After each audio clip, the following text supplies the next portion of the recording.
Hello sir. Hello sir, नमस्कार मित्रांनो. मी आदित्य मी flower क्लिनिकला आलेलो. मी सरांशी भेटलो आज. माझी ऑलमोस्ट 1.5 महिन्यानंतर ही पहिली भेट होती.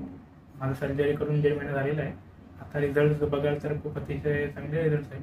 जराशी स्पेलिंग आहे ती अजून आणखी महिनाभर उतरायला पाहिजे. माझा अनुभव असा होता की सर्जरीच्या आधी जरा भीती होती, सर्जरीला कसं वाटेल, काय वाटेल, म्हणजे दुखेल का, मेन म्हणजे किती आपण रेस्ट करू, आपल्याला काय करता येईल, काय खाता पिता येईल का. तर तसं काही झालेलं नाही. एकदम नॉर्मल सर्जरी झाली. मी सकाळी ॲडमिट झालेलो, संध्याकाळी सुट्टी झाली. काही 2-4 दिवस जरा घरीच होतो. बाकी मी केअर केलेली. बाकी नंतर नॉर्मल झालं. 15 दिवसानंतर टाके वगैरे त्यांनी काढलेले. बाकी ब्रेस्ट ट्रीटमेंट घालायचो तेव्हा जरासं ऑकवर्ड वाटायचं गार्डमेंटमुळे, जरा सवय नव्हती म्हणून.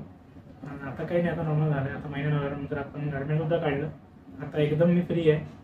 असं काही खूप काही त्याचा त्रास नाही, काही नाही. आणि छान वाटतं सर एकदम. हो, एकदम असं काही प्रॉब्लेम नाही. मला वाटतं सगळ्यांनी करावं.